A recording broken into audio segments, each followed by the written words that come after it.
us. And we get to see that the first level to attaining or to mastering wealth, or the first level to enslaving or making money work for us, is when we talk about livestock.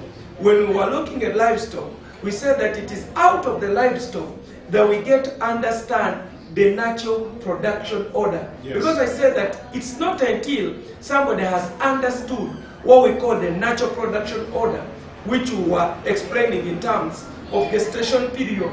We said that animals are living things, but we get to see that God has employed into them a natural production order depending on their categories and their types. In that, if you are to talk about a cow, it has a gestation period. We were talking about those briefly last time, and we were talking about a cow, that once a cow conceives, it has to go with the pregnancy for 280 days. And we also talked about a sheep, 148. We talked about a goat, 151. Talked about pigs, 113. And we said that within that was the natural order that God has placed. It's the natural order that God placed to these animals. And we said that once you get to learn the natural production order, then it is easier for you to learn the artificial production or the commercial production. That is, and we said that it is out of this, when you get to learn the natural production, then you're learning the multiplication concept. Okay. Because we say that when God created man, he said, after making man, that he blessed them, and after blessing them, he told them, go, multiply. He told man to multiply. So that means multiplication has got to be one of the major concepts that man must conceptualize, that must be at the fingertip of anybody that is to be a producer. If anyone is to be an entrepreneur, if anyone is to be to have an investment mind, the employer's mindset, then he must be well versed with multiplication, because it all comes by multiplication. True. And remember that we had said that production is governed by profits. True. You get it? All right. So, basing on to those, that is the recap of all that we were looking at multiplication, we went even to mathematics, revealing to the people what we call the multiples, talking about the integers and the number, if the number multiplies with the integer, and then you get to see that there is a difference. The multiples of 2 are different from the multiples of 3, and the multiples of 3 are different from the multiples of 4. And in looking at this, we were looking that this also teaches us the level of input, the input that you put in for production. You know, all that teaches, when we get to look at the multiples, we get to understand. If you invested 2, it's different from the multiples that you get. They are different from those, from that one that you put in an input of 4. So we were all looking at that we get to be freely out of that kind of bondage that may bind up the people who always think that it is them to work for money and not them make money work for them. All right, that was a recap of what happened on Monday, and you are not very late. We have just started the program. You who has just joined us, welcome to Free for Liberty. That was a recap of what happened here on Monday. And if you just joined and have just liked or subscribed to the YouTube channel and liked the DF.TV Facebook page, just scroll. There are a lot of series. There are series of programs there, but you will find the second last from this one. That is the program that happened here on Monday. So go there and follow them out. And today I want to introduce us to another beautiful topic of discussion. Yes. This program was given birth to prophetically 58 years ago. Yes. You understand? So on the national anthem it is stated there that we are free for liberty. So this is the purpose of this program. As Ugandans, we are created, as Africans, as whoever you are, wherever you may be, we are created to be free in all aspects of life. This is the reason why this program exists. So today I want us to talk about, basically today, in the program today, I want us to talk about livestock as a job creation scheme. Yes. How can we use livestock to become something that we can use as entrepreneurs? How can it turn into a business that can boom and make us free from financial bondages? Yes. Welcome to the program. Thank you so much. If you are to base on the scripture that is written in Exodus chapter 10, verse 24, we get Exodus 10, 24. We get to see that there was a battle between Pharaoh, the one that was enslaving, and those that were enslaved. Okay. Pharaoh was enslaving the Israelites. Yes. Okay. So now we get to see that the liberator, the one that had come in to liberate, always said the agent of the one that was to liberate them, that is Moses. Yes. You get it? He goes and in his request that he had put in, after he had told Pharaoh that God has sent him to tell him, let my people go. You get it? Let my people free. You get it? But now, here we get to see that now what Pharaoh, the trick that he had played with him, he said no. Go with the women and let the children go with you. But he lures them and he tells him, only leave your flocks and herds behind. That was a trick. So you can carry everything you want. Don't go. Women, let women go, let the children go. Take but it everything says, you want. leave the flock behind. That is the king of Egypt. Yes. And now look here. These people, there is no way they could get out of slavery if they were to leave behind the flocks. And that was the trick now. You go with the women, take the children, but it says the herds, leave them behind. And what was the response of Moses? Moses said, you must allow us to have sacrifice and burnt offerings to present to the Lord our God. And when you get to read Exodus 10:26, he says, our livestock too must go with us, and not a hoof is to be left behind. Could we now tune up somebody to this statement? Wait. So Pharaoh wants these guys to go. He wants the children to go. Carry all your belongings and go. Except take the women, take the children. But he says, but leave the flocks behind. And you know, this is life. This is how our communities are being dismantled. Okay. They are leaving behind the flock. Because no, we are looking, as you said, we are looking at livestock as a job creation scheme. Livestock alone. By managing livestock, you're creating jobs. That is something that we must not forget. That as long as we are managing the livestock, we are going to give a list and show how it happens. And that's why when the scripture was reporting about Abraham, what did they say? They say he was rich in livestock. Yeah. He was rich in silver, and he was rich in gold. You get it? Yes. So if we get to see that he's rich in three things, that means why they could just talk about him being rich in gold. But the truth of the matter, we have been explaining this right from the start as to why somebody has to be rich in livestock. And we said that it is only through livestock that you get to learn the natural production order. So in here, we get to see that Moses insists. And he said, our livestock too must go with us. This is the mind of an entrepreneur. This is the mind of an investor. You get it? So livestock, that is like a livelihood of these people. Oh no, of course we all know very well. What did he say? He said that it is the livestock. This is something that really amazed me.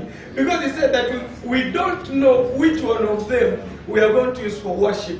So it's like the livestock are true worshippers of God. Okay. That's what they said.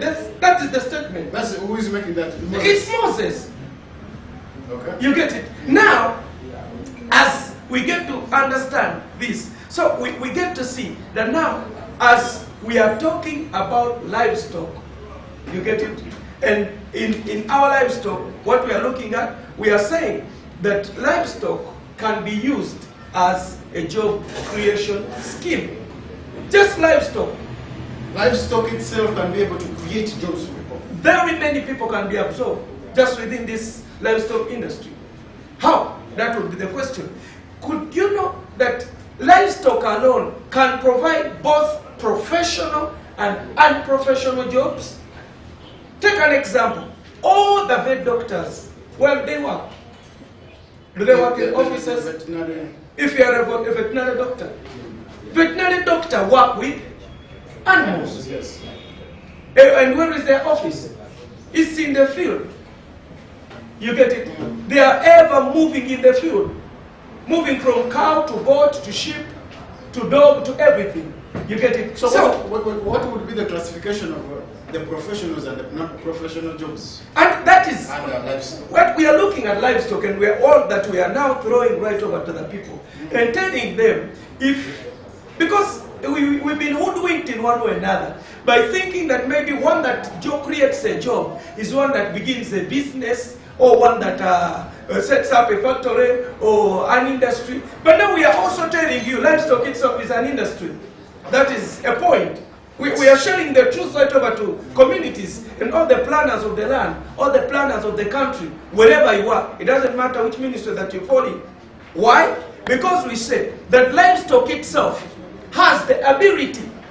And which is that ability? The ability to provide professional and non-professional jobs.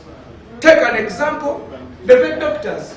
These are professionals. Yes. And I know veterinary medicine is one of the courses that take very long even at university. Okay. They study for a very long time, just like human medicine. You get it? So all these, they take all that long, but where is their job location? It is on farms where animals live. You get it? And two, we look at farm managers. Do you know that on organized farms, even records are made, stores are there. You have store managers there. You get it? Yes. You have clerks. You get it? You have input, output. You have security. That is a very organized farm. This is an industry. It is an industry. We should not just think maybe that these guys just weigh a few, they're herding a few cows, they're herding a few goats. Could we look at this? Could we conceptualize this and see that livestock industry itself is a job creation industry? Okay. Or we are waiting for some Chinese or an Indian to come from Guangzoo, and he comes here and he sets up a hardware shop, and then we are saying how many Ugandans is employing, because that is one of the requirements. The local company list of employees, when we are making permits for these people, one of the requirements is local company list of employees. That is one of the requirements. But now we are looking at, no, if we've got the livestock, we've got the cows, we've got the sheep, we've got the goats. You get it? We've got the camels, we've got the donkeys. We see even within here, we are creating not only professional, but even unprofessional jobs. And we said one of the professionals would be the vet doctors, would look at the farm managers, would look at the storekeepers, would look at the herdsmen. Because they are those that go graze the animals. Those are the men who take they are care of unprofessional, yes. Who are They are concerned the about the milkmen. well-being of the animal. Yes, they are those that just milk. Which cow is missing in the crowd? Yes, others are just milkmen, milking the cow. You get it? That is his job. That's at the farm. Yes, yes. There is one that collects the cow down. Okay. You get it? One that is working within the crowd. Distribution of labor. All these are jobs. But what is creating them? Livestock. The very existence of the livestock has created jobs for humanity. Of course. You know now, even though you had a farm, that means you are having a job industry within. How many people could they live a livelihood from a cow. Should we say that we are reluctant about? No, we are not aware. We are not aware. We are thinking that if somebody opens up a shop in Kikugo, is the only one that is creating jobs. Is gaining more money than someone who's doing farming. No, this is. I would say this is nepotism. Or it is something that has indoctrinated us to think that we must always be importers. Because that is another trap that many people get to fall in. You get it? So here we get to say that there is an endless list of jobs. At the abattoirs, just go to the abattoir. What is making an abattoir stand is what? Livestock. Actually, without the animals, you get it? The abattoir fails to manage. But now you go there and see how many youth are involved or are earning just from livestock. Look at an example of the livestock of the animals. Just from one animal, you get it. What do you get? You can get beef as a product, and there are those that are in butcher. A butcher man, what does he do? He's just selling beef, and that is a job. Isn't it a job? It's a job. It's an information. Yes, it is a job. It is an income generating. So this is a greater impact that we need to bring out right over to our people. That could they get to understand that livestock industry is a job creation industry? That is a point that we are making right over. And it's a point must be shared, even the planners in the governments and the like. Two, look at the skin and the hides. The skins and the hides of the animals, they are already industries that are only solely their input, the raw material for their consumption are either skins or hides that are got from the animals. Are you getting me? And it is from that the shoes that we get to put on, the belts that we use, and all the rest of leather jackets. Yes, all that is just coming from, it's a byproduct. Actually, we may call it a byproduct of livestock. Of livestock. Not only that, look at the blood. Could you imagine? Even the blood of the animal, it is used in making of poultry feed. Blood. Okay. That you may think maybe blood is wasted. Even blood is tapped. So poultry feeds, what type of feeds are those? For feeding birds. The blood is one of the ingredients. It's very rich in proteins. You get it? So the blood of animals is also used in making animal feeds or for feeding animals. Is the blood also eaten by human beings? Some tribes eat blood. But all what we are looking at, all what we are trying to expose is the level of entrepreneurship or the kind of investment mindset that we develop just looking at the livestock industry. How we can become very productive with our livestock. Look at the horns of the cow. For the cow that have the long horns, do you know that even horns themselves, they are also raw material for many of the things that human needs use. You get it? Not only in the art industry, art and craft, but also the buttons that we use. These buttons our buttons on our shirts and on our... the horns of the cow. Yes. That's ivory. You get it? And look at the offals, even the wolves. The molokoni. It's also a business. You find there are some women that are earning their livelihood from molokoni. Their work is selling a chigere. Yes. You get it? Molokoni. Yes, a bit against them. You get it? And the offals, because when they are selling the meat is separated from the intestines. So look at the offals, the lungs, the heart, and all that kind of thing. Why are those things separated from each other? I told you the diversity of job, because we are showing people jobs. So meaning there is a group of people who are just going to deal in the bienda. Definitely. And then the ones who are dealing in the meat, like the red meat. Oh yes. That is how a cow is how livestock is separated. They don't do it all at. So not all stuffed in one thing. It is a diversity. Okay, you who is watching us wherever you are, want to say thank you so much for joining us. As you can see, we are trying to bring to your attention how you can use your livestock as a commercial equipment or tool, whatever you may call it, how you can use livestock as a job creation scheme. How can you turn your livestock into a money-making project? And this is the discussion we're in right now. Get involved, get in touch, comment, share, and let us hear your opinion. Let us hear your opinion, because this could be very vital to you.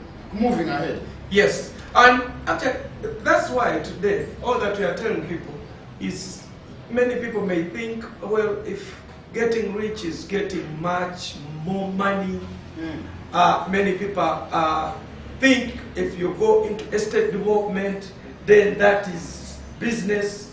We are in estate development. So many people are now running there. We are telling you tonight, you need to think twice. We told you don't keep money in lifeless things. So are they driven by bandwagon? They don't know. You know, if somebody has not told you, maybe they don't know. And actually the people that may advise them, they are advising them because they are dealers of hardware material. So the man is tricking you because he wants to create a job for himself. He wants to earn from you. He wants to get a market for his... He wants to get market for his products, and then he tells you, you know, man, the best way to go, let's go estate development. We are telling you, according to the hierarchy of wealth, Abraham, the report that is given about him, he was rich in livestock, he was rich in silver, and he was rich in gold. And we'll be sharing all these levels for your benefit. We are doing this for the benefit of somebody that doesn't know out there. That then we all bring out this knowledge right over to the many people, and then they get to be aware of how much they may be missing. Do you think people out there have misunderstood the definition of wealth? Surely, because so many people think when you have money, money is wealth. But yet money is defined as a medium of exchange. So that is, there's that misconception. Somebody thinks if you have the money, and somebody says, if I get money, if I had money, I would do this. As if it is the money that does something. It's the choosing that you make. You get it? So is it money that brings wealth? With money. Because they say money is a medium. With money is a medium through which you can be able to get something. You can acquire from somebody who has it. Like you have the money, somebody wants the money, and he has the land. So what do? You give him the money and he gives you the land. That's how you accumulate. So it's just a means of accumulation. But likewise, in our sharing tonight, I said that livestock itself is a livelihood. I remember a childhood story. I was in primary 3. I used to have a teacher, and if you are to blame anybody, you would blame the teacher that taught me that. A teacher taught me something. Primary 3. Primary 3 in history. Which year was that? That is in the 80s. In the 80s, I was in primary 3 somewhere, and I had a teacher. This guy was called Mr. Sizom. And in the history that he taught me the first Muganda. That is SST. Yes, I think it was in SST. Yes, that part of teaching us the history. Yes. And he said, in his teaching, he told me, and I want somebody to listen to this, because it is out of this that we are going to derive a lot of meaning for what we are teaching. Follow the story. Yes. He said that the first Muganda was called Chintu. And Chintu, who is the first Muganda, he derived all of his livelihood on a cow, to an extent that he was feeding on cow dung and drinking cow urine. So you know, as a young boy, that is what you were taught. We have to believe. No, if we don't believe it has meaning. It has meaning. And then he says, he went on further to teach us about his family. And he said that this man had 3 sons. Okay. Take the story very properly. Listen. He says he had 3 sons. Watch. But he had failed to give individual names to the sons. I want you to take this story very serious. Okay. So that all the 3 sons, he used to call them Kana. Kana. That was the name, general name. So it was always confusion. He wants to send somebody, he says, Kana, go pick me this. Of course, nobody is picked out. They don't know. If you say, Kana, come, And now who is Can? All the Canaans are seated there. All the Canaans were there because all of them were, all the three, they had one name. So what did he do? We get to see that what brought him, what the test that he had to give for them to have isolated or individual names was who would hold up the milk. You know, this is, it may look to be, you may not derive the meaning, but it is something that is very serious. He gets milk. That when he wanted to give them individual names, the test was who would carry milk all throughout the night. Because you know, if you sleep, you fall. That was the qualification. Hold the milk the whole night. Hold the milk the whole night. For you to be called a different name. For you to get a different name. And for sure, this is what happened. This is like history, and you're very young, you don't have the brain to think about it. But it was last night I thought about it and said, my God, this was so meaningful. You get it? And we get to see that at the end of in the morning, what happened? That as they went all throughout the night, staggering and staggering, with the milk in their hands, we get to see that the youngest son is the one in the morning that had his jar still standing full of milk. And you know the name that he gave to him? He gave him the name Kakama. And Kakama, that is the king line. Just him containing the milk made him a king. I'm getting it, you know. This is something, and you know, I was looking even at milk. Milk is one of the outstanding promises of God.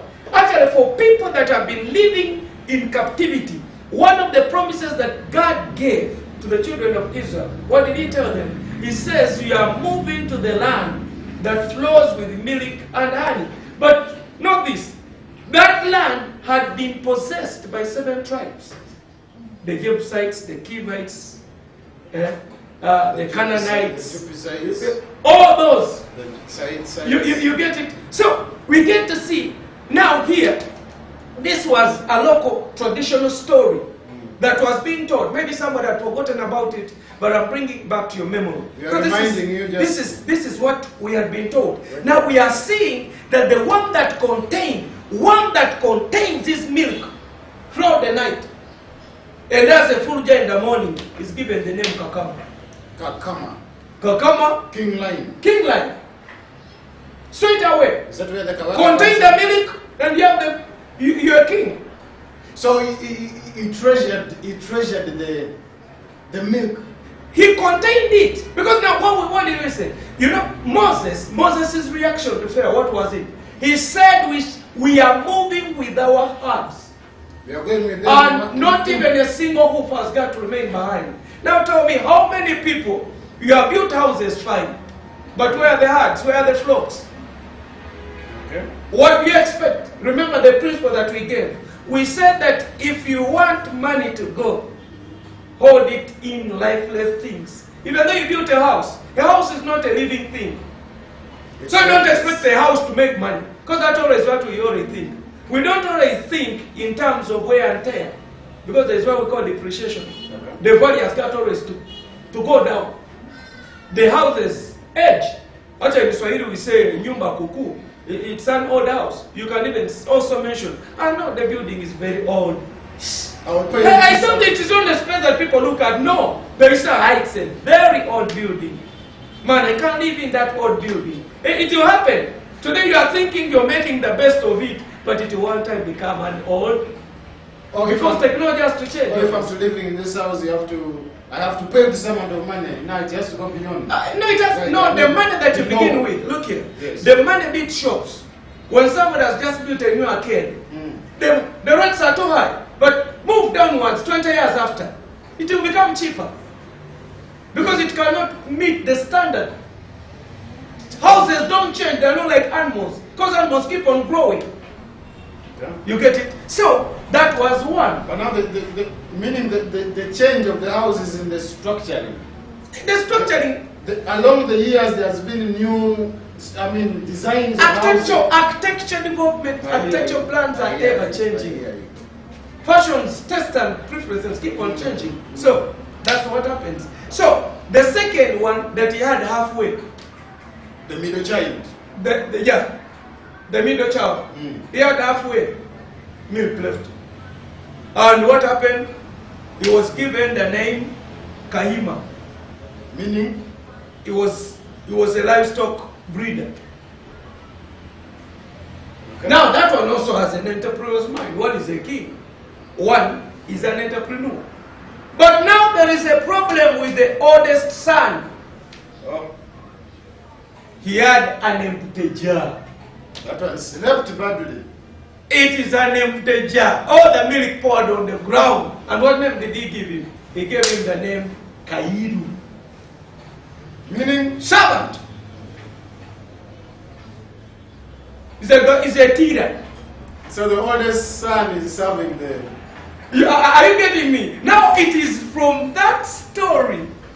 You get it? Everybody was told that. I don't know, but that is what and I appreciate my teacher now.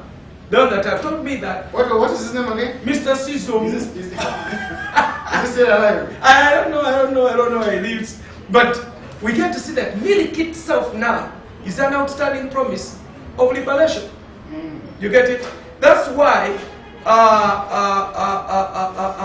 in Exodus 3:17, he says, and I have promised to bring you up out of your affliction. I'll lead you to a land flowing with milk and honey. Yeah, I wish that land existed. Are you getting me? So, we are looking at how we are making the land flow with milk. Once we promote livestock, we are making the land flow with milk, which is a promise of God. We are bringing into reality the prophetic words spoken by God. The promise. That is it. That is it. You get it? And that's why, you know, I was looking at a country called Denmark. Actually, if you have to clearly study the so-called Scandinavian countries, that is Denmark, Norway, and Sweden.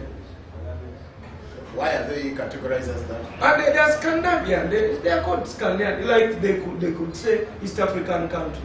It's their location. So with the Scandinavian countries, what do we know about them? We know that the biggest industries there are agriculture. Actually, if you look at a country like Denmark, 60% of its economy is derived from agriculture. 60%.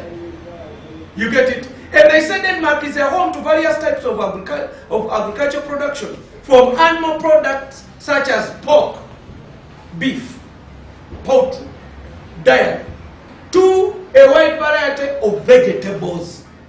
Are you getting me? And in Denmark, we get to see that they have even categorized what we call agricultural holdings. In Denmark alone, they have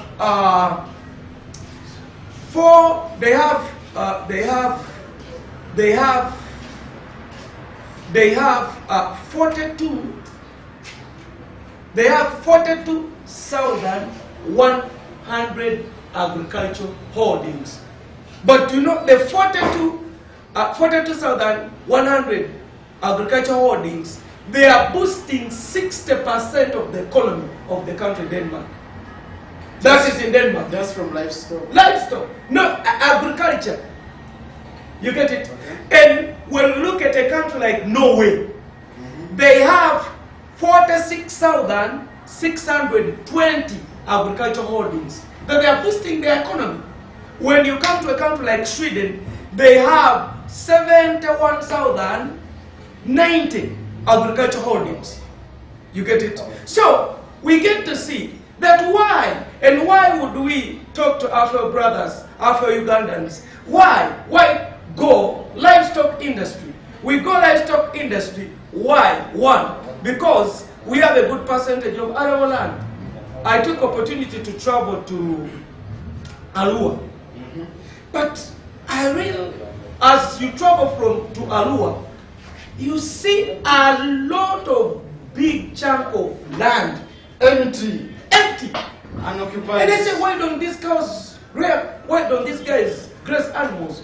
You move that side of Wulepi, all there you see grass green, and nothing is feeding. And that, by the way, those lands are very cheap. Can't you see? So, if we talk to somebody out there, there are many people that think of estate development, you're thinking of building houses in Kampala here. Please, would you get rich in livestock as well? Not on the houses, because we don't feed on houses.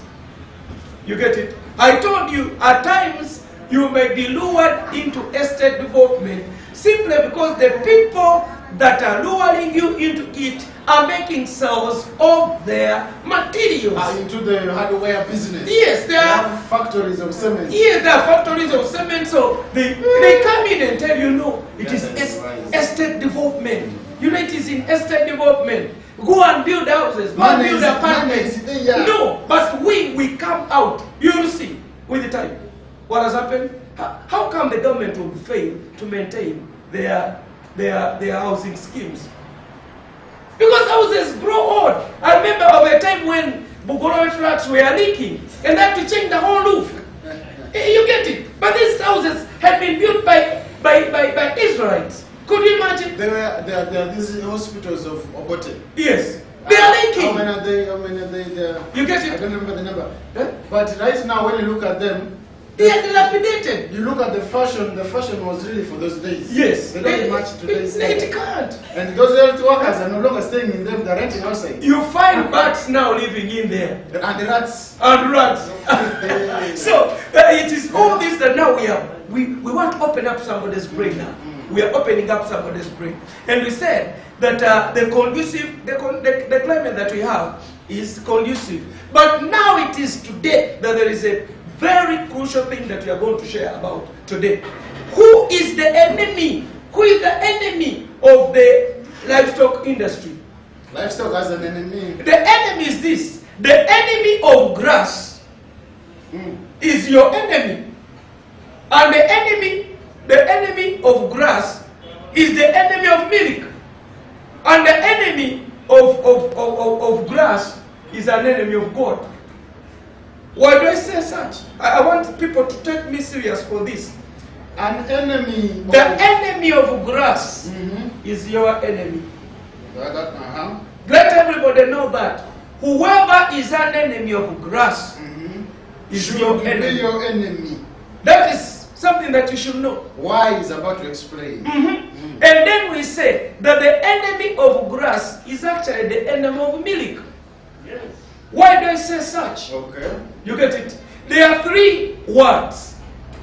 One word is called herbivorous or herbivore. Herbivore, it means animals that feed or derive their livelihood from vegetation or grass. Those are called herbivores. That is the first age. Okay.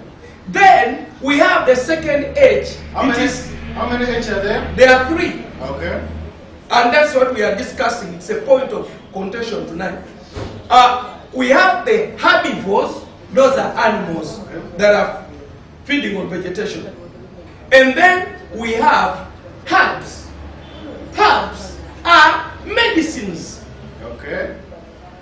And then we have the third point that we are sharing is the third age is what we call herbicides. Herbicides. Now this is the enemy. Now look here. We said we are looking at our enemy. And we said the enemy of grass is your enemy. Let that be a point for somebody to understand. The enemy of grass is your enemy. Don't get lost if you're joining us right now. We are still talking financially, but we have not moved away from there. But right now we are discussing and we are getting now into the heart of the discussion. And we are talking about the enemies of grass. Yes. Being your enemy. Yes. And an enemy of grass is an enemy of milk.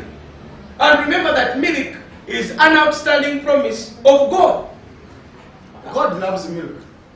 In the promise that he gave to the people that had been enslaved, which land did he ever mention? He did not say, I'm taking you to a land that has got high buildings and fortified buildings and bracelets. No, not bracelets. And you just said apartments that flows Ololo. with milk. Honey. You get it? And we say that now we are looking at the debate would be herbivorous animals, herbs, and herbicide. Okay, that's where we are now. Now, is it, this is a question, sounds interesting to me. Is this the reason why God makes milk the first food we eat? As human? Of course, that is not practically, you'd say, practically the first meal that any baby, whether animals or human beings, what we feed on first is milk. Even birds. You get it? They first feed on what? On milk.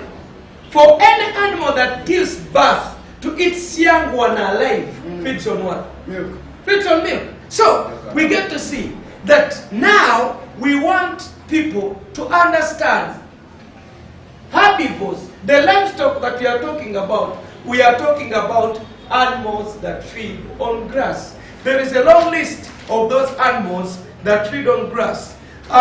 We have the horse, we have the sheep, we have the elephant, we have the cow, we have the deer, we have the donkey, we have the giraffe, the goat, the kangaroo, the zebra, the koala, the rhinoceros, the camel, the hippopotamus, the panda, the bison, the llama, the beaver, the gazelle, the musk ox, the African buffalo, the moose, the rabbit, the tapir, the alpaca, the reindeer, the gin pig, the ox, the ram, the turtle, even the butterfly, the iguana, the caterpillar, the grasshopper, the snail, the cock, the elk, and the yak. Iguana? Yes. Which one is that? It's like a reptile.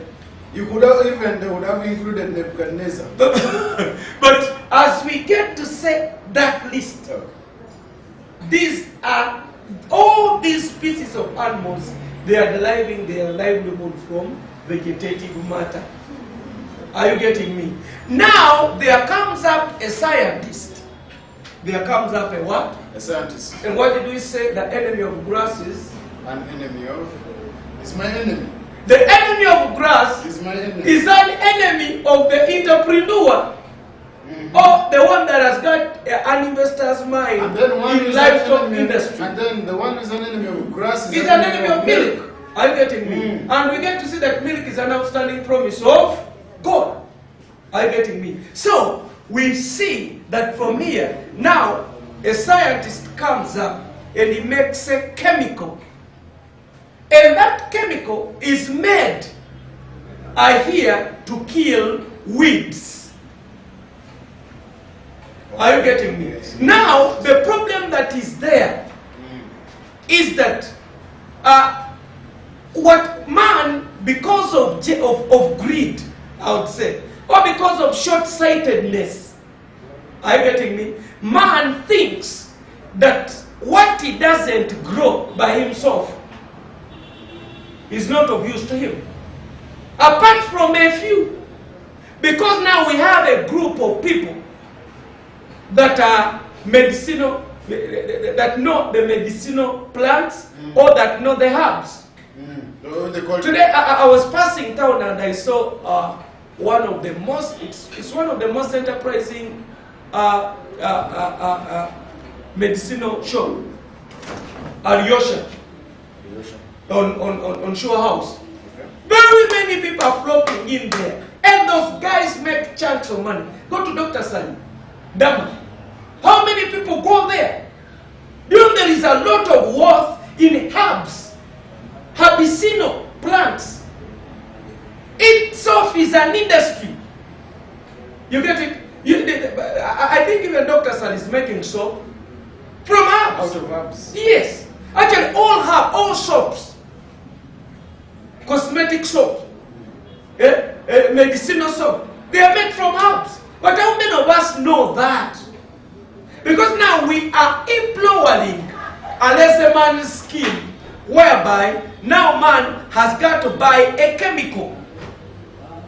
And that chemical that will be there to kill plants.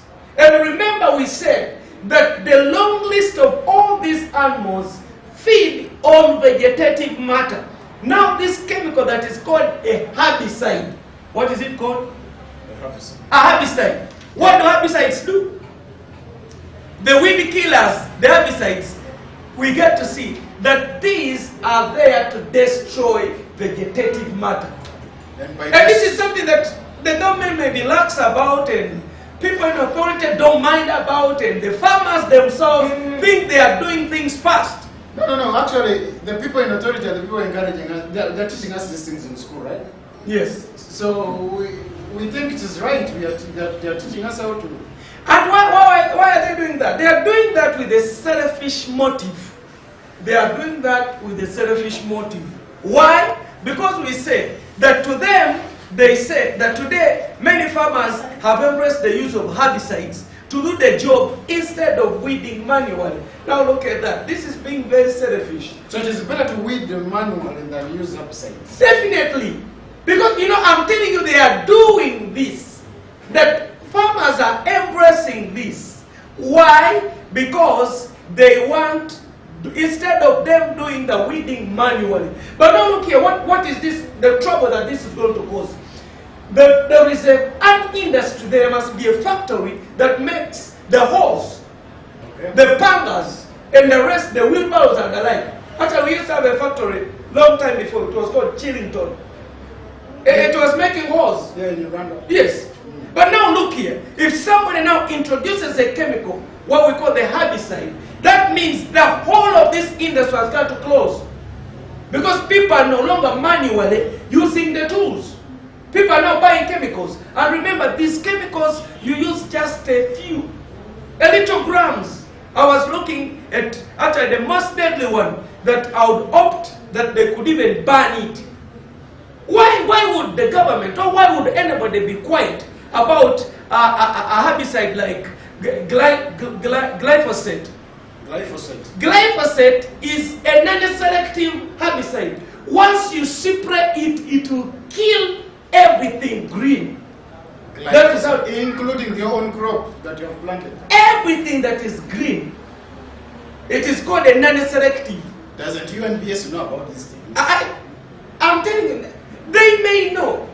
You get it? But now the problem is, has somebody come up to say, no? Because we are delaying all this because we are telling them that livestock industry itself is a job creation industry. You get it? But now tell me, if you are going to destroy all the vegetative matter, what will the herbicides, what will the livestock feed on? That is one question. You get it? That means once there is no food for feeding them, then that means you have to fall short of the livestock.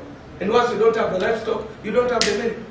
And once you don't have the milk, you have an ill health community. You don't have milk, you don't have meat, yes. You're just there. So, I remember it was in 2013, I think it was 13th August or something, when Monta wrote an article about these herbicides. You get it? But now we get to see that the people growing crops comes with the ever-present menace of weeds that which compete with them for nutrients. Then why wouldn't we think? Because look here, what people may call weeds, for example, the lumbugu. Lumbugu is one of the perennial weeds that goats and cows feed on. Even there's this. Talk about the junior grass, mkonsi. You get it? We even get the brooms that people use to sweep in their houses. It all comes from that junior grass. Are you getting me? How many of the ladies are just surviving and living a livelihood from selling brooms, sweeping brooms, house brooms? You get it? But now we have become that much stupid that even the brooms that we use in the houses have to come from Guangzhou, China. Even today I've just bought some brushes, and these sweeping brushes, each brush with a very weak handle, you buy it at 5,000. A brush, and this is plastic. Scrapping. Are you getting me? It is plastic now that you're using. Yet here, if we had our herbs, then we could have already a source. That is something that we have to look at. So as we get to sum up today, we need everybody to know, if at all we are to go livestock production, then we must fight herbicides. Most especially the non-selective herbicides. They are chemicals that should be banned on market. They are chemicals that should never enter your house. Even though you had anybody that bought it on your village, you have to ask him why. Because as long as he gets to spray this chemical, for example, glyphosate, you only use 360 grams in a liter, and you know how much damage it can cause? But I think there's a lot of ignorance in the villages. No, the people are not aware. And the people, because these are commercial. You know, anything that is commercial, one that will advertise, you know what they will say? He'll say, no, these are going to simplify the job. And of course, men look at simplicity. But don't know the consequences. There's a lot of lies in marketing. Of course, it has to be there.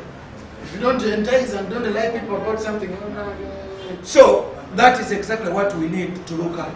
We are still on financial liberty. We are creating an entrepreneur's mindset. And one way that we get up to create an entrepreneur's mindset is for people to know what was Abraham like. Abraham was rich in livestock. First, until if our people get to be rich, if our people get rich in livestock, then we are sure tomorrow they will be rich in silver, and the next day they will be rich in gold. If you're going to invest in livestock, that is one way to go. Unfortunately, we have to leave room for another program. But it has always been an interesting discussion here on Free for Liberty. We always tell you that this was a prophetic God knew this program would exist. Thank you. 58 years ago. Yeah. At Kololo Airstrip, when we sang for the very first time our national anthem. First stanza, yes. Third line, last 3 words. It says, free for liberty. Free for liberty. So all right. Thank you so much for keeping it DF.TV. And we love you all, and we always urge you to subscribe. And God bless on you. our YouTube channel, and like and follow on our Facebook page. Otherwise, we love you. Take care of yourself. We meet again here on Friday. And keep watching every women who they are coming. They are just trying to on their way. They are here in the studio, so it's your time for the stress reliever. Have a nice evening. Amen.